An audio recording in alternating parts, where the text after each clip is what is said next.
성경 말씀은 고린도후서 7장 2절에서 7절입니다. 마음으로 우리를 영접하라. 우리는 아무에게도 불의를 행하지 않고 아무에게도 해롭게 하지 않고 아무에게서도 속여 빼앗은 일이 없노라. 내가 이 말을 하는 것은 너희를 정죄하려 하는 것이 아니라 내가 이전에 말하였거니와 너희가 우리 마음에 있어 함께 죽고 함께 살게 하고자 함이라. 나는 너희를 향하여 반대하는 것도 많고 너희를 위하여 자랑하는 것도 많으니 내가 우리의 모든 환난 가운데서도 위로가 가득하고 기쁨이 넘치는도다.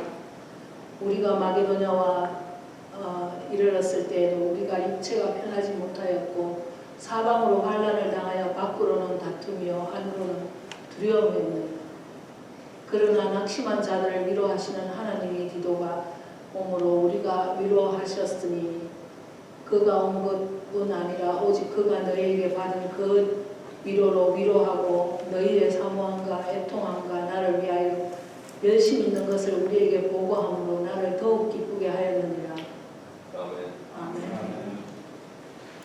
오늘 읽은 말씀에 많이 등장하는 말이 위로입니다. 저희가 위로 하나님께서 주신 위로는 위로를 낳는 그런 힘이 있습니다. 한 사람이 위로받으면 옆에 사람도 위로받고 계속 위로는 전염성이 강합니다.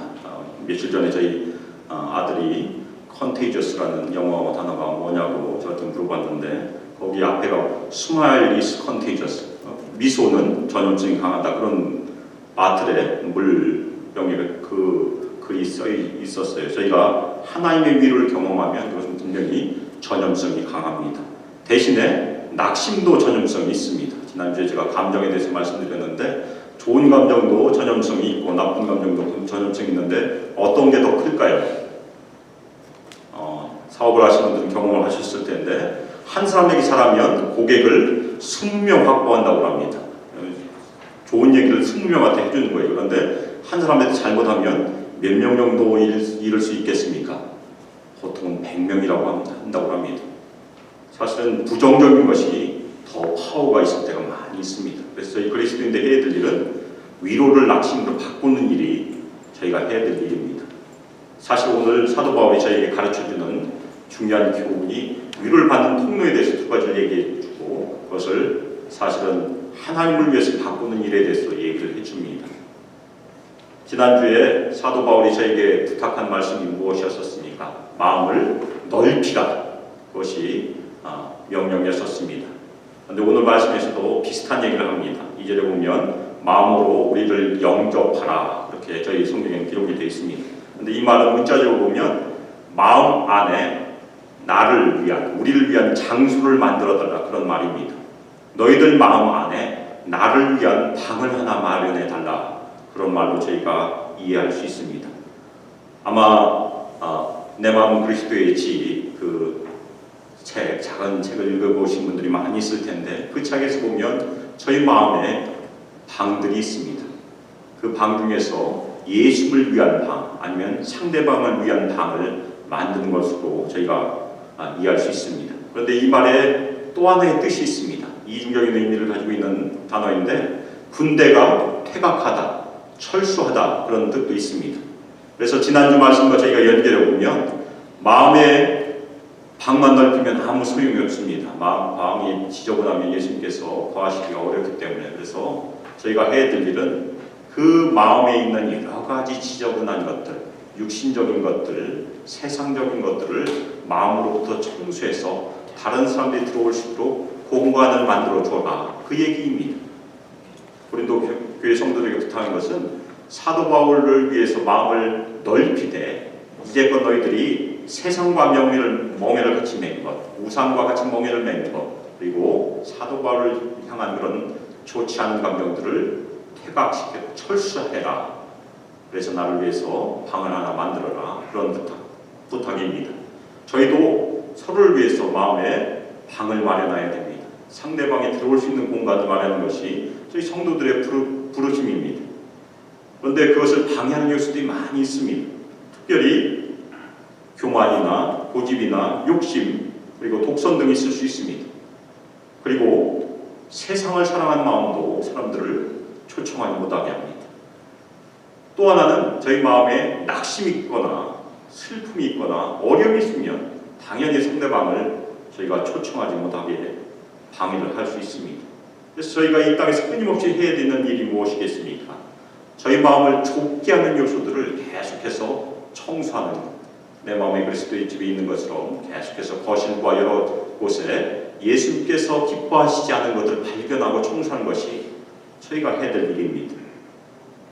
세상을 사랑하는 타락한 마음이나 마음에 낙심과 슬픔도 있다면 그것을 예수 그리스도의 십자가로 가지고 가서 예수님으로부터 해결받는 것이 그리스도인들이 해야 될 일입니다.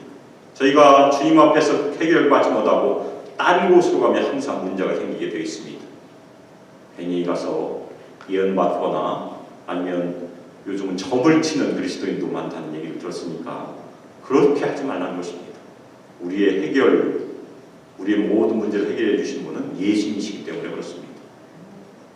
이 땅에서 저희가 해야 될 일은 성령의 도우심으로 매일매일 우리 자신을 성찰하고 우리 자신의 마음을 좁히고 있는, 결박하고 있는 그 모든 것들로부터 우리를 깨끗게 하는 일이 저희가 해야 될 일이고 그것이 성화의 과정입니다. 그 길이 다른 성도들을 향하여 다른 사람을 향하여 마음을 넓힐 수 있는 길로 사도 바울이 다시 한번 개인적인 요청을 하고 있습니다. 사도 바울은 이어서 자신의 행동의 리스트 세 가지를 말해주고 있습니다.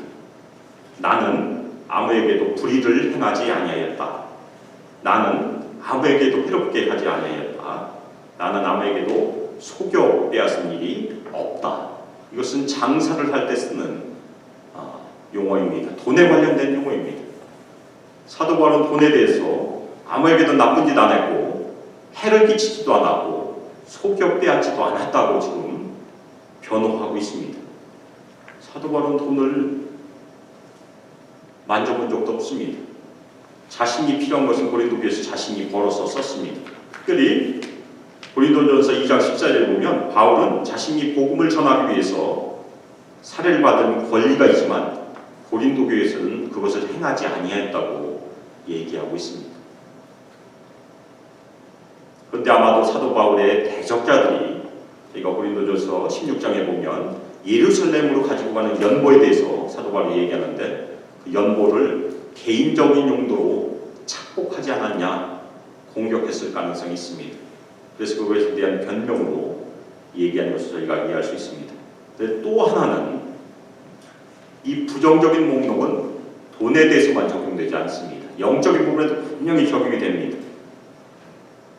영적인 면에서 고린도 교회 성도들의 그 영적인 그 측면에서도 사도 바울은 아무 나쁜 짓 안 했고 해도 끼치지 않았고 그들의 영을 그들의 마음을 속여 빼앗지 않았다고 자신을 변호한 것으로 이해할 수 있습니다.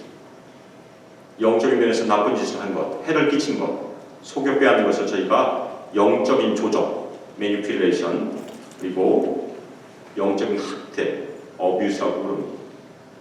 그 당시에도 거짓 교사들이 있었고 지금도 거짓 교사가 많이 있습니다. 돈을 속여 빼앗기는 것보다 더 무서운 것이 영혼을 속여 빼앗기는 일입니다. 그것을 회복하기가 굉장히 어렵습니다. 특별히 교회에서 영적인 학대를 받은 사람들은 회복하기 굉장히 어렵다는 얘기를 들었습니다. 따라서 사도 바울은 고린도 교회의 거짓 교사들을 경계하는 의미로도 이 말을 했을 것으로 저희가 이해할 수 있습니다. 저희가 신앙생활을 하면서 저희의 영혼을 노리는 많은 거짓 교사들이 지금도 있습니다. 그래서 저희 자신을 위해서 우리 자녀를 위해서 저희가 늘 기도하고 애써야 되는 것이 영적 분별력을 높이는 일입니다. 성경에서도 아무 영이나 믿지 말라는 경고가 있습니다. 사도 바울이 이 말을 하면서 혹시라도 고린도 교회 성도들이 마음이 더 좁아질까 염려를 했습니다. 그래서 사도 바울이 이 말을 너희들을 정죄하기 위해서 하는 말이 아니라고 위로하고 있습니다. 마음을 열라고 요청을 했는데 갑자기 심한 말을 했기 때문에 마음이 더 좁아질 수 있기 때문에 사도 바울이 위로를 합니다. 책망하거나 죄를 묻기 위해서 하는 것이 아니고 너희가 내 마음에 있어 함께 죽고 함께 살고자 함이라고 위로를 하고 있습니다. 사도 바울이 고린도 교회 성도들을 위로하는 장면입니다.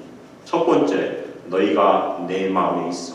이 당시 사도 바울은 거리적으로 먼 곳에 있었습니다. 거리는 멀지만 사도 바울 가슴 속에 고린도 교회 성도들이 함께 있다는 얘기입니다.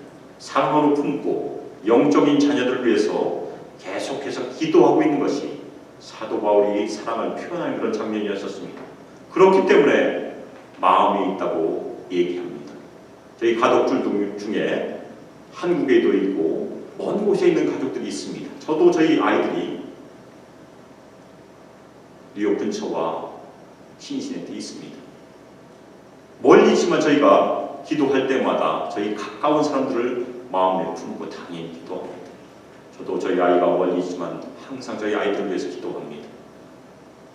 사도 바울이 너희가 내 마음에 있으라는 말은 그것으로 이해할 수 있습니다. 우리의 아주 가까운 가족처럼, 형제 자매처럼, 자녀처럼 우리가 품고 기도하는 것을 이해할 수 있습니다.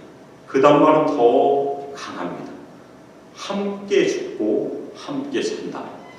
이 말은 보통 어디에서 많이 듣습니까? 결혼식장에서 듣습니다. 막 결혼한 부부에게 결혼 서약을 할 때 보통은 함께 살고 함께 죽는 거죠. 그렇죠? 근데 사도 바울은 그것을 뒤집었습니다. 뒤집은 의미가 더 중요합니다. 함께 죽는 것이 더 어렵습니다. 사는 것은 쉽습니다. 어려운 것부터 먼저 얘기했습니다. 사도 바울과 고린도 성도들의 관계는 함께 죽는 관계라는 것입니다. 뒤에는 또 영적인 의미가 있습니다. 함께 죽는 것은 예수 그리스도와 함께 죽는 것이고 함께 사는 것은 예수 그리스도와 함께 사는 것입니다. 갈라디아서 2장 20절처럼 저희는 먼저 예수 그리스도와 함께 죽어야 됩니다. 그래야 산다는 것입니다. 기독교의 진리는 죽어야 된다는 것이 늘 존재합니다. 사도 바울이 두 가지 의미로 사용합니다. 저희가 한자말로 하면 어떻게 되겠습니까? 동생 동사가 아니고 동사 동생이 되겠습니다. 기억하시고 저희 소망교회가 함께 죽고 함께 사는 그런 관계가 이루어지는 교회로 성장하시도록 기도하시길 부탁드립니다. 사도 바울은 이어서 자신의 개인적인 고백을 하고 있습니다. 말이 바뀝니다. 이제까지는 자신을 표현할 때 우리라고 했습니다. 자신과 자신의 동역들을 다 포함해서 우리가 됐습니다. 그렇지만 4절에서는 그동안 우리라고 했던 것에서 나라고 표현을 시작을 합니다. 아주 개인적인 그런 고백을 한 것입니다. 네 가지 고백이 있습니다. 첫 번째는 너희를 향한 나의 담대함이 크다. 그것이 첫 번째 고백입니다. 사도 바울이 고린도 성도들의 겉모습을 봤으면 담대함이 있을 수가 없습니다. 어려움이 분명히 있었습니다. 그렇지만 사도 바울이 보는 것은 그 어려움 뒤에 있는 하나님의 기회를 보기 때문에 담대함이 있는 것입니다. 고린도 교회 성도들은 분명히 하나님의 은혜 가운데 변화될 것을 보았기 때문에 담대함이 있었고 그 다음 말이 무엇입니까? 너희를 위한 나의 자랑이 크다. 비록 자신을 어렵게 했지만 자신의 영적인 자녀들을 하나님 앞에 자랑하는 그 얘기를 하고 있습니다. 이 얘기 들었을 때 고린도 교회 성도들의 심정은 어떻겠습니까? 얼굴이 좀 뜨뜻했을 것입니다. 1년 반 이상을 거하면서 복음으로 나왔던 자신의 지도자를 공격을 했기 때문에 그렇습니다. 그리고 나는 위로로 충만하다 고백을 하고 있습니다. 이 순서가 중요합니다. 담대함과 자랑과 위로는 그냥 오지 않는다는 것입니다. 이 순서를 거치지 않는 위로는 가짜일 가능성이 많습니다. 우리 마음이 긍정적인 면에서 바라볼 수 있는 마음, 어려움을 바라보지 말고 어려움 뒤에 있는 하나님의 기회를 바라는 마음으로 담대해져야 되는 것이고 하나님께 대한 자랑이 회복되어야 우리는 진정한 위로를 경험할 수 있습니다. 사도 바울은 먼저 하나님으로부터 위로를 받는 사람이었었습니다. 하나님께 교제하고 하나님께 무릎 꿇고 하나님의 위로를 받을 수 있는 하나님의 사도였었습니다. 목회자인 제가 제일 우선순위해야 될 것이 그것이 아니겠습니까?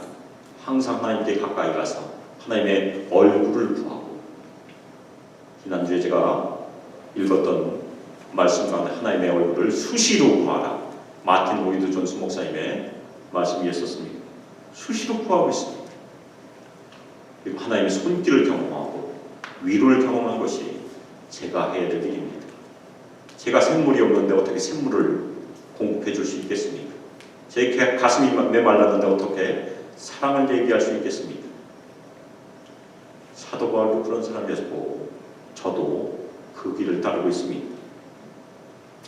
그리고 저희 성도들께서도 계속해서 하나님의 얼굴을 구하시기를, 하나님의 임재를 구하시기를 예수 그리스도의 이름으로 부탁드립니다. 사도 바울은 이어서 나는 우리의 모든 환난 가운데 기쁨으로 넘친다 고백하고 있습니다.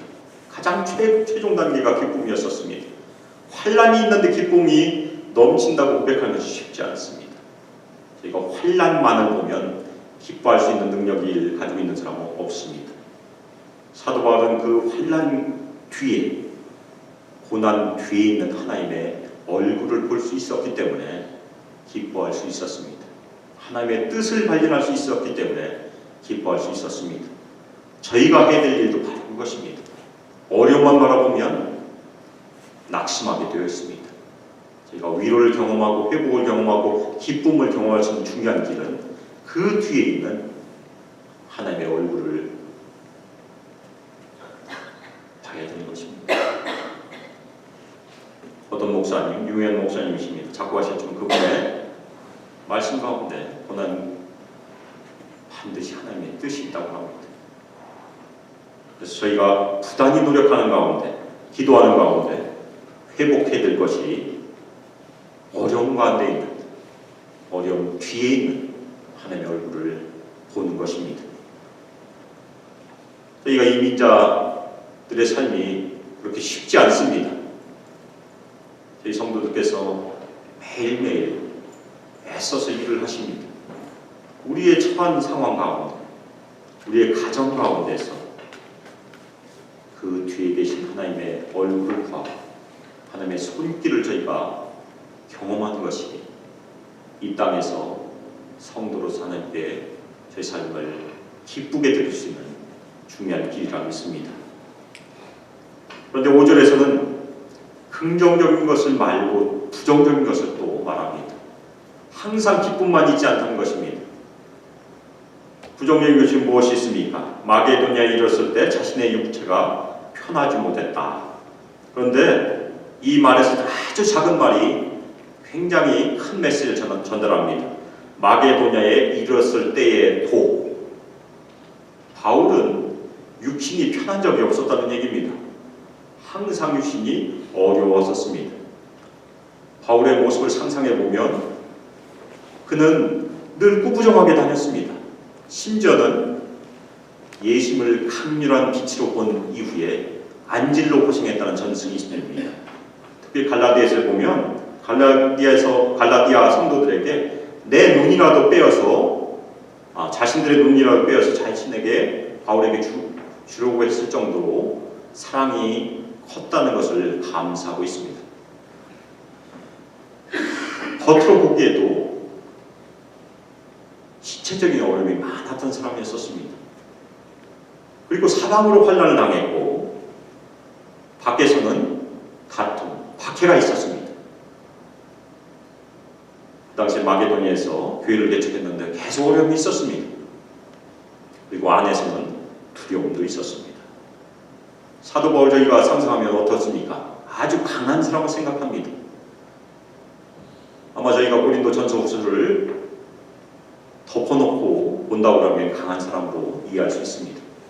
사도 바울이 가장 약한 것을 고백하는 것이 고린도 후서에 있습니다.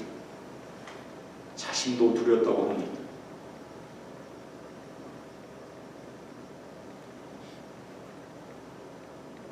고린도 전서 2장 3절을 보면 사도 바울이 이렇게 고백합니다. 내가 너희 가운데 거할 때 약하고 두려워하고 심히 떨어노라. 저희도 환난을 당할 때 두렵습니다. 저도 두렵습니다. 그렇지만 그것이 전혀 이상하지 않다는 것입니다. 바울도 저희와 같은 성령을 지녔습니다. 오히려 저희가 해야 될 일은 그 두려움과 약함을 솔직하게 가지고 하나님께 나갈 때 하나님의 능력을 입을 수 있다는 것입니다. 사도 바울이 나중에 12장에 가면 그런 고백을 합니다. 하나님께 자신의 약함을 자랑할 때 하나님의 능력을 경험했다고 자랑합니다. 바울의 삶은 담대함과 자랑 그리고 위로와 기쁨이란 긍정적인 삶이 분명히 있었습니다. 반면에 환난과 두려움도 있었습니다. 이것을 어떻게 동시에 가져갈 수 있겠습니까? 기쁘면 기쁘고 슬프면 슬퍼야지. 기쁘고 슬프고 동시에 있는 사람들을 저희가 뭐라고 합니까? 이상하다고 합니다. 그렇죠? 잘못하면 의사한테 가야 됩니다. 그런데 사도 바울이 자신의 삶이 그렇다는 것입니다. 그런데 예수님이 그랬습니다. 예수님께서 이 땅에 오셔서 분명히 기뻐하셨습니다. 그렇지만 예수님께서 하신 일이 무엇입니까? 우리 모든 사람들의 질고를 지셨다는 것입니다. 우리의 고통을 다 지셨습니다. 이사야 53장에 나와 있는 말씀입니다. 예수님은 기쁨과 슬픔을 항상 짊어지고 다녔던 본인의 슬픔도 아니고 우리의 슬픔, 우리의 어려움을 짊어지셨습니다. 사도 바울도 사역자로서 그런 어려움들을 항상 짊어지고 다녔다는 것입니다. 그것이 함께 죽고 함께 사는 삶이고 로마서에 가면 함께 즐거워하고 함께 우는 삶입니다. 줄이면 어떻게 됩니까? 함즐, 함울. 그렇죠? 함즐, 함울. 제가 어디 신방 갔더니 글이 써 있어서 너무 반가웠었습니다. 옛날에 들은 말입니다. 함즐, 함울. 사역자뿐만 아니라 모든 성도들이 해야 될 것이 저희가 함께 짊어지는 것입니다. 목회라는 것이 긍정적인 면도 있지만 어려운 점도 분명히 있고 저희 성도들도 마찬가지입니다.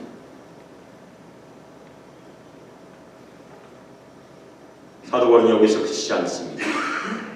자신이 하나님으로부터 받은 위로만 나눈 것이 아니고 다른 위로도 있었음을 나누고 있습니다. 궁극적으로 고린도 교회 성도들을 자신의 위로만으로 초청하는 말씀을 6절, 7절에서 합니다. 6절에서는 사도 바울이 받았던 위로의 근원들을 얘기합니다. 위로는 궁극적으로 하나님께서 주시지만 누구를 사용하십니까? 사람들을 반드시 사용하십니다. 그 중에 하나가 디도였었습니다. 디도가 옴으로 자신이 위로를 받았다고 얘기하는데 그 당시에는 여행을 하다가 강도도 만나고 여러 가지 위험을 만날 수 있었습니다. 디도는 약속된 장소에서 만나지 못했습니다.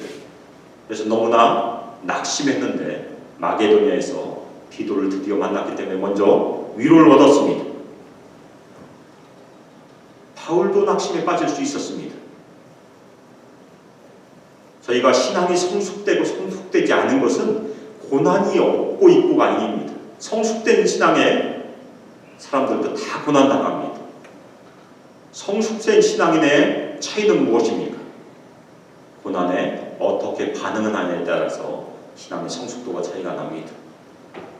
제가 컵을 안 가지고 왔지만 컵에 물이 반이 차 있으면 저희가 보통 어떻게 설명합니까? 물이 반밖에 없네. 부정적인 설명이고 또 하나는 무엇입니까? 물이 반이 나 있네. 저희가 이제까지 거기까지만 들었습니다.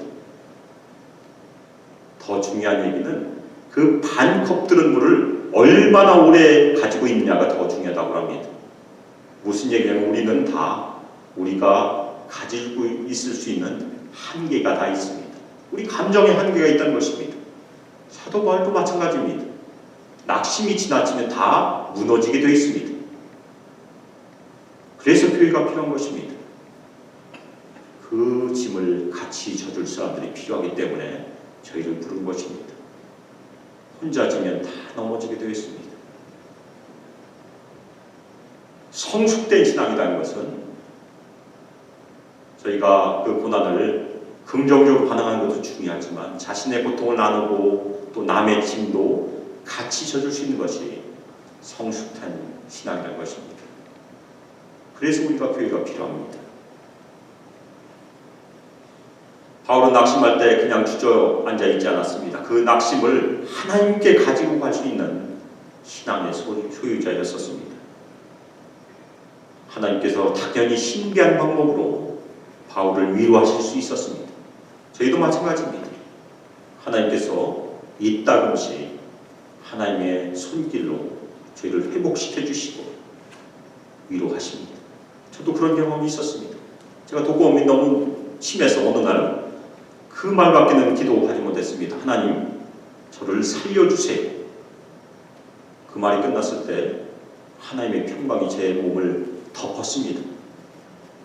몸이 다 풀어지기 시작했어요. 평안이 몰려왔고, 물론 독감은 그 이후에 일주일이 더 갔지만 회복이 시작이 됐었습니다. 그것이 하나님께서 해주실 수 있습니다. 그래서 오늘 하나님께서 사도 바울에게 주셨던 위로는 고린도 교회 성도들부터 기도를 거쳐서 바울에게 전달이 됐습니다. 고린도 교회 성도들이 바울을 위로했다는 것입니다. 고린도 교회 성도들이 사도 바울의 편지를 받고 회개했습니다. 그것에 대한 기쁜 소식을 기도가 가지고 왔고 그 소식을 듣고 사도 바울이 위로를 얻었다는 얘기입니다. 그것을 7절에서 이렇게 말하고 있습니다. 7절 제가 읽겠습니다. 그가 온 것뿐만 아니요 오직 그가 너희에게서 받은 그 위로로 위로하고 너희의 사모함과 애통함과 나를 위하여 열심히 있는 것을 우리에게 보고함으로 나를 더욱 기쁘게 하였느니라. 한 가지 한 가지 단어가 다 중요합니다. 사모함, 애통함, 열심히 다 회복되었다는 것입니다. 특별히 애통함이 중요합니다. 자신들이 이제껏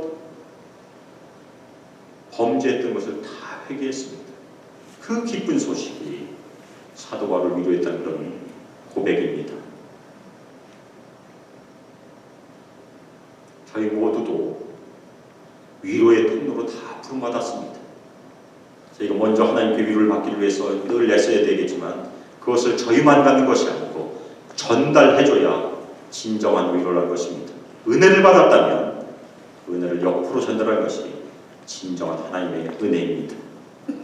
지난주 말씀에 마음을 넓히라, 그리고 오늘 말씀에는 마음으로 영접하라, 다른 사람을 위한 공간을 만들라, 이 말씀 저희도 당연히 받아야 합니다. 그것이 저희 공동체를 향한, 교회를 향한 말씀으로 받으시기를 부탁드립니다. 저는 그 말씀을 제가 먼저 받고자 합니다.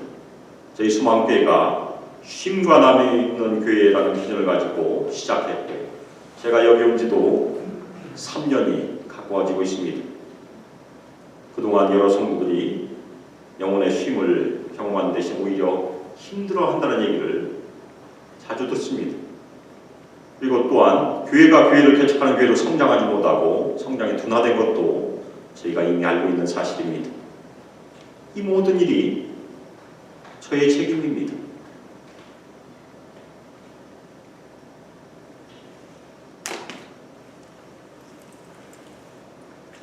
제 마음의 그릇이 작아서, 제 공간이 작아서 숫자도 성장하지 못하고 다른 성도들도 어려워하리라 이해합니다.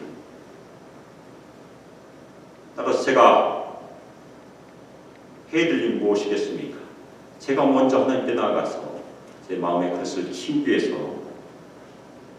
제 고집도 버리고 옹졸했던 마음도 버리고 또 소심했던 마음도 고백함으로 회개함으로 나아가고자 합니다. 그래서 제 마음의 공간을 넓혀서 우리 소망교회 성도들 그리고 앞으로 오실 성도들까지도 제 마음이 어디까지 넓어질지 잘 모르겠지만 넓히도록 계속해서 기도할 것입니다.